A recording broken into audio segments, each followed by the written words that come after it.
नमस्कार, मैं हूं दीपाली राणा। आप देख रहे हैं बंधन म्यूचुअल प्रेजेंट फायदेमंद फंड्स को पावर्ड बाय बीएसई। और आज के शो में हम बात करेंगे एक एनएफओ की, जो है SBI balanced hybrid fund NFO. 10 अगस्त को ऑलरेडी ओपन हुआ है, 24 अगस्त को ये क्लोज हो रहा है।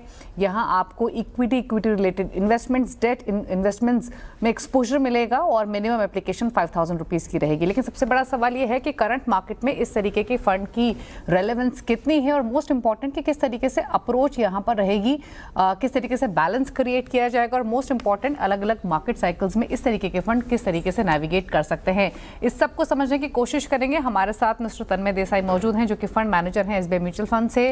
मिस्टर देसाई, नमस्कार, स्वागत है आपका सीएनबीसी आवाज पर। और इनफैक्ट पिछले काफ़ी समय में इन्वेस्टर्स ने बहुत कुछ देखा है, बहुत कुछ एब्जॉर्ब करने की कोशिश की है, फिर चाहे वो इक्विटी मार्केट्स की वैल्यूएशन हो, मिड कैप स्मॉल कैप की गिरावट हो, जियोपॉलिटिकल स्ट्रेस हो, चेंजिंग इंटरेस्ट रेट एनवायरनमेंट हो अक्रॉस द ग्लोब। तो बहुत कुछ डाइजेस्ट करने की कोशिश की है। लेकिन सबसे पहली चीज़, मार्केट्स पर एक आउटलुक आपका लेना चाहेंगे। कैसे देख रहे हैं आप करंट मार्केट्स को इन सब डेवलपमेंट्स के बीच में? जी नमस्कार और धन्यवाद आपका हमें आपके स्टूडियो में इनवाइट करने के लिए। नहीं, आपका सवाल बड़ा इम्पोर्टेंट सा है। मार्केट पे हम अगर देखें अभी तो एक बॉटम अप अप्रोच लेके हम मार्केट को देखते हैं। जैसे आपने सही कहा, मार्केट में काफ़ी अनसर्टेनिटी है। साल के स्टार्ट में हमने देखा जब ये जियोपॉलिटिकल सिचुएशन कैसी थी, वॉर की सिचुएशन कैसी थी, और उसके बाद कैसे सेंटिमेंट मूव हुए हैं। हमारा हमेशा से अप्रोच यही है कि हम बॉटम अप स्टॉक पिकिंग करें, जहाँ पे हमारा हाईएस्ट कन्विक्शन रहे और गुड क्वालिटी कंपनीज में हम इन्वेस्टेड रहें, ताकि वो हर एक एनवायरनमेंट में हमें बेहतरीन रिटर्न देने का हमें अवसर मिले उसमें। Okay, fair enough. अच्छा मिस्टर देसाई, अब बात करें एसबीआई बैलेंस्ड हाइब्रिड फंड की, तो सबसे पहले तो सबसे बेसिक सवाल कि करंट मार्केट एनवायरनमेंट में इस तरीके के एनएफओ को लेकर आने के पीछे का आपकी जो आइडियोलॉजी है, जो नीड है, या फिर जो थिंकिंग है, वो क्या है? इसमें देखो, जब हम एक इन्वेस्टर से बात करते हैं, जैसे आपने भी एक सही सवाल पहले पूछा about market uncertainty. Now, investor के काफी रूप होते हैं। देयर आर इन्वेस्टर्स जो काफी कंजर्वेटिव हैं, there are investors which are also aggressive in nature. जब हम ये हाइब्रिड प्रोडक्ट लेने आए, और फिर मैं बैलेंस्ड हाइब्रिड के बारे में भी बात करूंगा, तो हमारा ये हेतु है कि हम एक ऐसे इन्वेस्टर को ट्राई करें केटर करने का जिन्हें रिस्क थोड़े स्टेबल एनवायरनमेंट वाला चाहिए, जो इन्वेस्टर्स शायद इक्विटी मार्केट में पहली बार आना चाहते हैं, और एक रिटायर्ड पीपल या पेंशनर्स या ट्रस्ट्स के लिए भी हमें एक प्रोडक्ट चाहिए था। इस कैटेगरी के लिए हाइब्रिड एज अ कैटेगरी बहुत बेहतरीन कैटेगरी है। और जब हम हाइब्रिड की अगर बात करें तो एसबीआई म्यूचुअल फंड में हमारे पोर्टफोलियो में काफी सारे हाइब्रिड के कैटेगरी वाले फंड्स हैं। काफी कंजर्वेटिव हाइब्रिड वाले भी हैं और एग्रेसिव हाइब्रिड वाले भी हैं, बट हमारे पोर्टफोलियो में एक बैलेंस्ड हाइब्रिड वाली कैटेगरी मिसिंग थी, जहां पे जैसे मैंने कहा एक स्टेबल रिस्क एनवायरनमेंट वाला या स्टेबल लेस वोलेटाइल एनवायरनमेंट वाला हम एक रिस्क प्रोडक्ट ऑफर कर सकें, और ऐसा प्रोडक्ट ऑफर कर सकें जहां पे आप इंडियन मार्केट की ग्रोथ पे भी एक you can try and play on the Indian market equity growth story. That is precisely where balanced hybrid as a fund kind of fitted in pretty well, and hence we thought of introducing this fund. Okay अच्छा mister Desai, जब usually markets volatile होते हैं, confusion होता है, तब कहा जाता है कि या तो मल्टी एसेट ले लीजिए, या फिर आप हाइब्रिड फंड्स ले लीजिए, या बैलेंस्ड एडवांटेज फंड्स ले लीजिए। और यूजुअली जब बैलेंस्ड फंड्स और हाइब्रिड फंड्स की बात की जाती है तो इन दोनों के डिफरेंस भी बहुत बहुत थिन लाइन का है। बहुत सारे व्यूअर्स को तो शायद दोनों एज अ कैटेगरी में डिफरेंस बहुत ज़्यादा मालूम भी नहीं होगा। लेकिन जब आप बात करते हैं बैलेंस्ड हाइब्रिड फंड की, तो hybrid fund as name indicate कि यहाँ पर आपको इक्विटी डेट दोनों का एक्सपोजर मिलेगा। बट इसमें भी जब हम बैलेंस हाइब्रिड फंड की बात करते हैं तो what does it exactly signifies? तो अगर हम हाइब्रिड एज अ कैटेगरी देखें तो एक स्पेक्ट्रम में आपके पास है कंजर्वेटिव हाइब्रिड फंड, जहां पे आपका equity allocation can be up to 20-25%। उसी के नजदीक में जो दूसरा फंड ऑफरिंग है वो है इक्विटी सेविंग्स फंड, जहां पे आप 40% इक्विटी तक जा सकते हैं।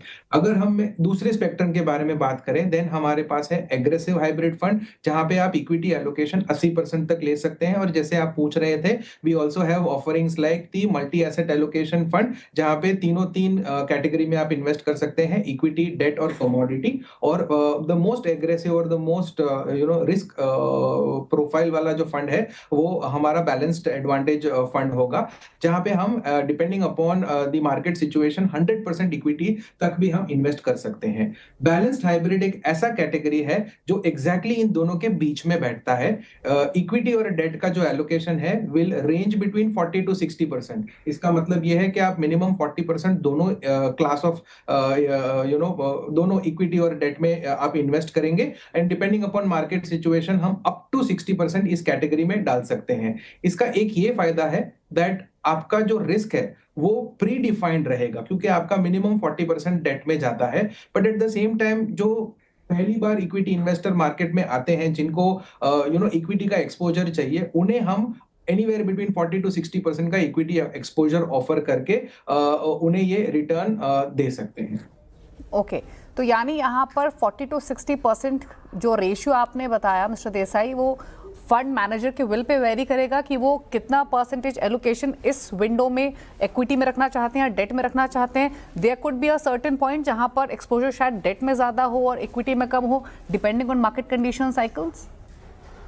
जी मैडम, तो जब हम हमारा बैलेंस्ड एडवांटेज फंड के बारे में बात करें तो हमारा एक इंटरनल प्रिडिक्टिव मॉडल है, जिस हिसाब से हम उसका इक्विटी एलोकेशन अप टू 100% जैसे मैंने कहा लेके जा सकते हैं। इस फंड में हम कोई प्रिडिक्टिव मॉडल नहीं यूज करेंगे, हम हमारे इक्विटी और डेट टीम की कलेक्टिव इंटेलिजेंस यूज करेंगे एंड डिसाइड करेंगे कि इक्विटी एलोकेशन कितना होना चाहिए। आइडियली स्पीकिंग यहाँ पे हमें इक्विटी एलोकेशन 50% से ऊपर रखना है, but again depending upon the market situation we wanted to have at least that much of flexibility कि हम उसको 40 to 60% के रेंज में रख सकें। But it is the collective intelligence of the team, it is the will of the fund manager on both equity and the debt side जो decide करेंगे कि 40 to 60 कहाँ पे रखना है इक्विटी और डेट का एलोकेशन। यानी मिस्टर देसाई, इस फंड में जो डेट का रोल रहेगा वो सिर्फ हेज या वॉलेटिलिटी को मैनेज करने का नहीं रहेगा, बल्कि return generation point of view से भी एक्सपोजर रहेगा। Absolutely ma'am, absolutely. यहाँ पे जो ड्यूरेशन का पोर्शन है वो मार्केट के सिचुएशन के हिसाब से हम मैनेज करेंगे with in that. But idea यही है कि आपका जो एक्यूरेल स्ट्रेटेजी है वहां पे आप कॉर्पोरेट बॉन्ड्स में इन्वेस्ट करें AA रेटेड प्लस में, ताकि आपको उसमें रिटर्न मिले। और over a period of time हम ये भी इच्छा रखना चाहते हैं कि हम हमारे इन्वेस्टर को एक पर्टिकुलर फ्रीक्वेंसी में डिविडेंड भी दे सकें, जिसके लिए दोनों चीज यहाँ पे दोनों पर्पस आपका सॉल्व हो जाएगा, which is calculated risk with the debt component and also having that hedge as you rightly said. तो यहाँ पर कुछ फिर मान के चले कि शायद कोई आर्बिट्राज स्ट्रैटेजीज इन्वॉल्व नहीं रहेंगे इस फंड में। जी मैडम, इसमें आर्बिट्राज स्ट्रेटेजी बिल्कुल भी नहीं यूज होगी। Definitely it is only two asset classes which is debt and equity, जहां पे हमारा एलोकेशन रहेगा। इसमें कोई और कॉम्प्लेक्स प्रोडक्ट हम नहीं यूज करेंगे, जो काफी सारे हमारे दूसरे स्कीम में या स्पेशल स्कीम में हम यूज करते हैं, लाइक कवर्ड कॉल एक्सेट्रा। तो इसमें सिर्फ डेट और इक्विटी का प्योर एलोकेशन रहेगा। ओके, अच्छा मिस्टर देसाई, मैं पढ़ रही थी इस एनएफओ के बारे में और यहाँ पर ओवरसीज एक्सपोजर भी अलाउड है, तो आप इस पॉइंट को थोड़ा एक्सप्लेन करेंगे कि कितना एक्सपोजर अलाउड है इस फंड के थ्रू, या फिर अगर एक्सपोजर अलाउड भी है तो किस रेशियो में हो सकता है। जी, तो इक्विटी इंटरनेशनल स्टॉक का exposure is allowed in the fund, point number 1। Point number 2, जो आपका इक्विटी एलोकेशन है, जनरली उसका कोई भी इक्विटी ओरिएंटेड स्कीम्स जहां पे हमारा इंटरनेशनल एलोकेशन अलाउड है, परमिटेड है, वहां पे हम 35% तक इंटरनेशनल स्टॉक्स लेके जा सकते हैं। सिमिलर प्रोपोर्शन, सिमिलर रेशियो यहाँ के इक्विटी कंपोनेंट में रहेगा। सो लेट्स से आज एक पॉइंट ऑफ टाइम अगर हम देखें जहां पे इक्विटी 60%, 35% और 60% हम इक्विटी के एलोकेशन में इंटरनेशनल स्टॉक्स हम ले सकते हैं। ओके, अच्छा अब इक्विटी पार्ट पर थोड़ा सा फोकस करते हैं। ऑल्दो अभी तो एनएफओ है, तो विद टाइम आप लोग डिसाइड करेंगे कि कितना एक्सपोजर कहाँ रखना, आई एम श्योर किया भी होगा। तो अगर हम इक्विटी पोर्शन की बात करें तो जो ये एक्सपोजर रहेगा किन थीम्स में रह सकता है, या फिर टू पुट इट अदरवाइज कौन सी वो पॉकेट्स आपको बेहतर लग रही हैं मार्केट में, वैल्यूएशन के पर्सपेक्टिव से, ग्रोथ के पर्सपेक्टिव से, जहां आपका कॉन्फिडेंस है अभी। जी, तो looking at the investor class जो हम अट्रैक्ट करना चाह रहे हैं इस फंड में, हमारा मानना है that a conservative investor should be evaluating a fund like this. For an aggressive investor I am sure equity काफी सारे प्रोडक्ट्स हैं, एकदम एक्सट्रीम पे अगर देखने जाए तो हमारे थीमेटिक फंड्स भी हैं, इंडस्ट्री में भी होंगे। तो looking at the investor profile, अगर एक इन्वेस्टर जो कंजर्वेटिव अप्रोच के साथ इस फंड में आना चाहेगा, then the risk also has to be calculated both on the debt side as well as on the equity side. On the equity side, the idea is to have a flexi cap market cap approach. It should be market cap agnostic, it should be sector agnostic. Bottom up 30 से 40 stock का एक portfolio हम बनाएंगे, which is the highest conviction portfolio within SBI mutual fund. ये हमारा आज का मानना है। We haven't truly decided on a sector allocation per se at this point in time, but क्योंकि टू बिगिन विद ये फंड का साइज जो हम सोच रहे हैं, उस हिसाब से हमें लग रहा है कि एक फ्लेक्सी कैप अप्रोच जिसमें 30 to 40 स्टॉक्स का हम पोर्टफोलियो इजीली बना पाएंगे। बट इन जनरल, क्योंकि आप मार्केट्स पर भी बखूबी समझ रखते हैं मिस्टर देसाई, कौन सी वो पॉकेट्स हैं जो आपको अभी कंफर्टेबल लग रही हैं, not with regards to this specific fund but in general, कहाँ पर आपको कंफर्ट मार्केट में ज़्यादा दिखाई दे रहा है, सेक्टर स्पेसिफिक? तो अगर हम लास्ट ईयर की अगर बात देखें, लॉट ऑफ दी कंपनीज जो एक्सपोर्ट कर रही थी, they were definitely impacted a lot more because of the tariff situation, because of a lot of other global geopolitical situation. अगर हम आज की बात करें, a lot of these industries are kind of mushrooming और they are doing better for two reasons. One, उसका base भी काफी लो है, और दूसरा, India has also done a lot of FTA agreements with a lot of countries. तो export oriented एक theme है जो डेफिनेटली यहाँ पे बेहतर लग रही है to invest in, with in which manufacturing as an industry, now manufacturing can be in industrials, manufacturing can be in the automotive side, it can be on the pharmaceutical side. A lot of these industries are looking very very interesting to invest at this point in time. At the other spectrum, there are also sectors, let's say like IT, where valuations have kind of corrected. So it's a mix, madam.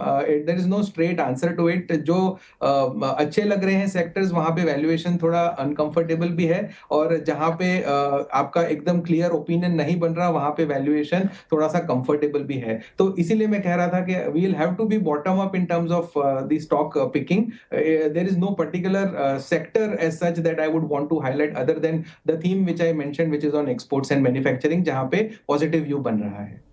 Okay, fair enough. रुक रहे हैं इसी के साथ एक break के लिए। Break के बाद समझने की कोशिश करेंगे दो तीन चीज़ें और मोस्ट इंपॉर्टेंट। एक तो स्टॉक पिकिंग स्ट्रैटेजी के पीछे क्या पैरामीटर्स रहेंगे, दूसरी बात जानने की कोशिश करेंगे कि जब फिक्स्ड इनकम साइड की बात होगी तो क्या फोकस रहेगा, किन पॉकेट्स पर फोकस रहेगा, और मोस्ट इंपॉर्टेंट कि अगर कोई एक्सपोजर लेना चाहे पोर्टफोलियो में तो इस पर्टिकुलर फंड की प्लेसमेंट कहाँ हो सकती है, किस होराइजन के साथ हो सकती है, फिर किस रिस्क एपेटाइट के साथ। इस सब पर करेंगे बातचीत, लेकिन एक ब्रेक के बाद। ब्रेक के बाद आपका स्वागत है। आप देख रहे हैं बंधन म्यूचुअल फंड प्रेजेंट फायदेमंद फंड्स को पावर्ड बाय BSE, और आज हम बात कर रहे हैं SBI बैलेंस्ड हाइब्रिड फंड की। एक NFO है जो ऑलरेडी ओपन हुआ है 10 अगस्त को, 24 अगस्त को क्लोज हो रहा है, और इसी पर बातचीत करने के लिए मिस्टर तन्मय देसाई हमारे साथ बने हुए हैं, fund manager SBI mutual fund से। ब्रेक के बाद मिस्टर देसाई आपका स्वागत है। अच्छा, आपने बहुत राइटली पुट किया ब्रेक में जाने से पहले कि जिन पॉकेट्स पे ग्रोथ का कंफर्ट है वहाँ वैल्यूएशन का कंफर्ट नहीं, और जहाँ वैल्यूएशन का कंफर्ट है वहाँ पर उतना कन्विक्शन नहीं है। तो जो आपकी स्टॉक पिकिंग स्ट्रैटेजी रहेगी, I am sure SBI as a mutual fund house कोई एक स्पेसिफिक अप्रोच आपकी होती होगी स्टॉक सिलेक्शन की, वो क्या रहती है? क्योंकि आई एम श्योर 3-4 मेन पैरामीटर होते हैं जिसमें ग्रोथ भी है, वैल्यूएशंस भी है, अर्निंग आउटलुक भी है, कॉर्पोरेट गवर्नेंस भी है, तो मोमेंटम भी है डेफिनेटली। तो कौन कौन से वो पैरामीटर्स आपके रडार पर रहेंगे while picking the stock? Very important question. अगर मैं SBI म्यूचुअल फंड की बात करूं तो हम एक 75 मेंबर की इन्वेस्टमेंट टीम है, और हर एक इंडिविजुअल का एक बहुत ही अच्छा रोल डिफाइंड है। हमारी टीम में एक क्वांट एनालिस्ट भी है, फोरेंसिक एनालिस्ट भी है, चैनल चेक वाले एक्सपर्ट भी हैं, और सब सेक्टर स्पेशलिस्ट भी हैं। तो जब हम एक इंडिविजुअल स्टॉक पिक करते हैं उसमें 3 पहलू इंपॉर्टेंट होते हैं, बिजनेस, मैनेजमेंट और वैल्यूएशन। बिजनेस पे हम काफी डीप जाते हैं, जहां पे हम चैनल पार्टनर्स के बारे में भी पूछताछ करते हैं, कंपनी कंपनी के मोट के ऊपर बहुत फोकस करते हैं, क्योंकि जब हम इन्वेस्ट करते हैं हमारा जनरल व्यू रहता है कि ये कंपनी में हम 2 से 3 साल मिनिमम इन्वेस्टेड रहें। दूसरा, India as a country is very promoter driven, तो यहाँ पे मैनेजमेंट का बहुत इंपॉर्टेंट रोल होता है, which is not only the top management but also second line management and also people let's say at the plant. जब हम company पे रिसर्च करते हैं, हम प्लांट विजिट भी करते हैं, हम कंपेटिटर्स, कस्टमर्स, सप्लायर्स सबसे बात करके एक व्यू बनाते हैं और फाइनली इसमें हम एक वैल्यूएशन एम्बेड करते हैं जहाँ पे हमें कंफर्ट लगे, wherein we want to remain, again like I said, invested for minimum 2 to 3 years. So a lot of things actually go into selecting a particular stock. There are a lot of heated debates that also happen at SBI Mutual Fund when we are trying to analyze and evaluate a stock to be invested, not just in any particular fund but across the fund house. And वहां से निकल के आता है हमारा एक high conviction portfolio, and then depending upon liquidity हम उसमें से 30 से 40 स्टॉक का एक पोर्टफोलियो यहाँ पे बनाने की कोशिश करेंगे। ओके अच्छा, अगर हम फिक्स्ड इनकम साइड की बात करें तो कौन से पैरामीटर्स आपके रडार पर रहेंगे? फिर चाहे वो इंटरेस्ट रेट साइकिल्स हो, क्रेडिट क्वालिटी हो, ड्यूरेशन हो, लिक्विडिटी हो, या फिर सबका कॉम्बिनेशन आप ओवरलुक करेंगे? जी, सबका कॉम्बिनेशन होगा। इस फंड के जो डेट पोर्शन में जो फंड मैनेजर है वो हमारे डेट के सीआईओ रहेंगे, Rajeev Radhakrishnan. So it's a combination of me and him to manage the whole portfolio, but like you rightly said, एक प्रॉपर मिश्रण रहेगा वेयर हम ड्यूरेशन के बारे में डेफिनेटली सोचेंगे, बट मोस्ट इंपॉर्टेंटली जो एक्यूरेल की स्ट्रेटेजी है वहां पे हम कॉर्पोरेट बॉन्ड्स में इन्वेस्ट करेंगे, जहां पे हमने एक मिनिमम फ्लोर रखा है AA+। जैसे मैं आपको इक्विटी साइड की टीम के बारे में भी बता रहा था, वहां पे हमारे यहाँ एक बहुत बेहतरीन क्रेडिट टीम भी है जो हर एक इश्यू को बहुत डीपली स्टडी करता है and then we look to invest in. तो यहाँ पे AA rated and anything above than that वहां पे हम कॉर्पोरेट बॉन्ड्स में इन्वेस्ट करेंगे, which is again coming through the research process of the credit team. Okay अच्छा, क्योंकि ये बैलेंस हाइब्रिड फंड है तो इसकी कॉम्पोजिशन, इसकी थीम को ध्यान में रखते हुए आई एम श्योर आप बनाएंगे, लेकिन जब मार्केट वॉलेटाइल होता है या फॉलिंग मार्केट एनवायरनमेंट हो या मार्केट में थोड़ी सी नर्वसनेस दिख रही हो, तब एग्जैक्टली आपकी अप्रोच या फिर तब एग्जैक्टली ये फंड किस तरीके से बैलेंस प्रोवाइड करेगा? तब अप्रोच आपकी क्या रहेगी? क्या उस समय देन एंड देयर कॉल ली जाएगी या फिर कुशनिंग के लिए पहले से स्ट्रैटेजीज अकॉर्डिंगली बनाई जाएंगी? ये एक बहुत ही इंपॉर्टेंट सवाल आपने किया है, and that is the whole beauty of investing actually in a hybrid fund.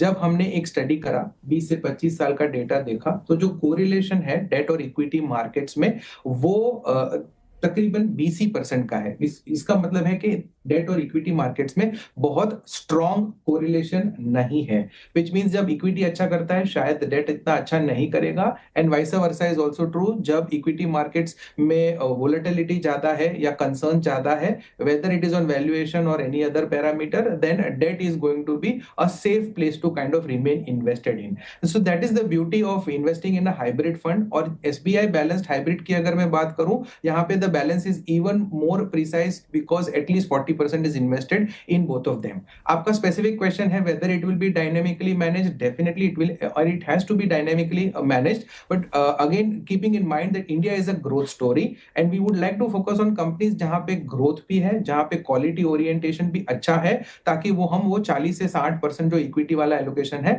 उसमें हम invest करके investor को अच्छा return दे सकें। ओके अच्छा मिस्टर देसाई, भले ही ये एक हाइब्रिड फंड है लेकिन इक्विटी और डेट दोनों तरफ से जो रिस्क माइंड में होना चाहिए इन्वेस्टर्स के, उसको समझने की कोशिश करते हैं। पहले बात करते हैं इक्विटी की। हाइब्रिड फंड है बट स्टिल क्योंकि इक्विटी रिलेटेड इन्वेस्टमेंट्स में एक्सपोजर रहेगा, तो किस तरीके के रिस्क या फिर टाइम होराइजन एक इन्वेस्टर को ध्यान में रखना है? दो चीजें इसमें इंपॉर्टेंट है। पहली बात, अगर आप इक्विटी मार्केट के ड्रॉडाउन स्टडी करें, they are far more higher than what it is definitely in debt and in a hybrid fund. तो जब हम हाइब्रिड फंड की बात कर रहे हैं, it is definitely targeting a customer जिसको रिटर्न तो चाहिए ही, बट रिस्क प्रोफाइल भी उसका स्टेबल हो, बहुत वोलेटाइल ना हो, like what an equity market is. So ये एक फंड है जो सूटेड है एक इन्वेस्टर के लिए जो ज्यादा ड्रॉडाउन से नर्वस होता है, दूसरा पॉइंट आपने टाइम होराइजन का पूछा, which is very good, and यहाँ पे मैं अगेन दो चीजें कहना चाहूंगा। जनरली फंड्स में हम थोड़ा लॉन्ग टर्म होराइजन विश करते हैं कि इन्वेस्टर लेके आए। यहाँ पे हम गाइड कर रहे हैं इन्वेस्टर्स को कि 2 to 3 इयर्स का मिनिमम इन्वेस्टमेंट होराइजन होना चाहिए। Why minimum 2 years? बिकॉज जब हम इक्विटी ओरिएंटेड स्कीम्स का टैक्सेशन देखें, 1 साल के ऊपर आपको long term capital gains tax लगता है 12.5% का। डेट में वो अट्रैक्टिवनेस अभी नहीं रही, because it is now debt product हमेशा एक मार्जिनल टैक्स रेट जो इन्वेस्टर का रहेगा वहां पे टैक्स होता है। जब हम एसबीआई बैलेंस्ड हाइब्रिड की बात करते हैं, एनी इन्वेस्टर जो 2 साल से ऊपर इस फंड में रहे, उन्हें इक्विटी का लॉन्ग टर्म ओरिएंटेड टैक्स लगेगा which is 12.5%, and hence it is very well suited for an investor which is looking at a time horizon of at least 2 to 3 years. और एक और सवाल जो मुझे लगता है काफ़ी इंपॉर्टेंट है मिस्टर देसाई, मैं पूछना चाहूँगी, जब हम हाइब्रिड कैटेगरी की बात करते हैं, बैलेंस्ड हाइब्रिड कैटेगरी की बात करते हैं, तो इन्वेस्टर ये एक्सपेक्ट करता है कि शायद इस तरीके का फंड तो कभी नेगेटिव रिटर्न देगा ही नहीं, या फिर 2 महीने में मैं इसको रिव्यू करूं या 6 महीने में या साल भर में रिटर्न नंबर्स ठीक ठाक दिखाई देंगे। Although which is not true, क्योंकि यहाँ पे इक्विटी एक्सपोजर है आपका, तो मार्केट कंडीशंस के हिसाब से भी थोड़ा सा पेशेंस रखने की जरूरत होती है। ऐसे इन्वेस्टर्स के लिए आप क्या कहना चाहेंगे?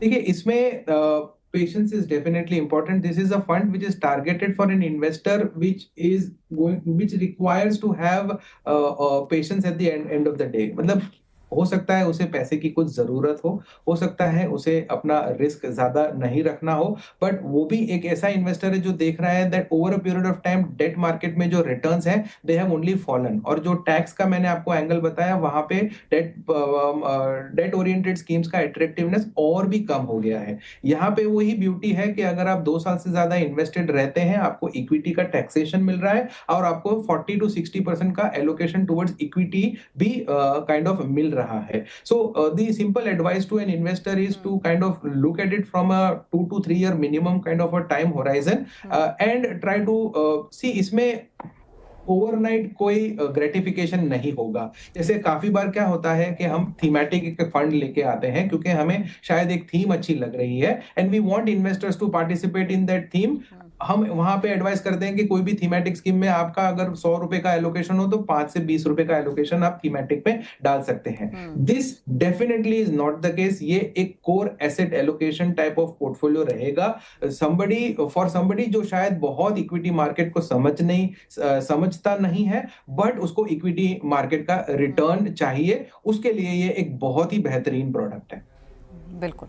तो यहाँ पर इनफैक्ट सिंपल सरल भाषा में मिस्टर देसाई ने एक्सप्लेन किया इस एनएफओ को और बताया कि क्या अप्रोच रहेगी, और क्लियरली जैसे बताया मिस्टर देसाई ने, यहाँ पर 40 to 60% of exposure equity related investments में रहेगा, 40 to 60% डेट सिक्योरिटीज़ या फिर debt derivatives money market instruments में रह सकता है। यानी फ्लेक्सिबिलिटी रहेगी दोनों एसेट क्लासेस के बीच में इन्वेस्ट करने की, जो कि इसको ओवरऑल एक बैलेंस्ड हाइब्रिड स्ट्रक्चर प्रोवाइड कराएगा।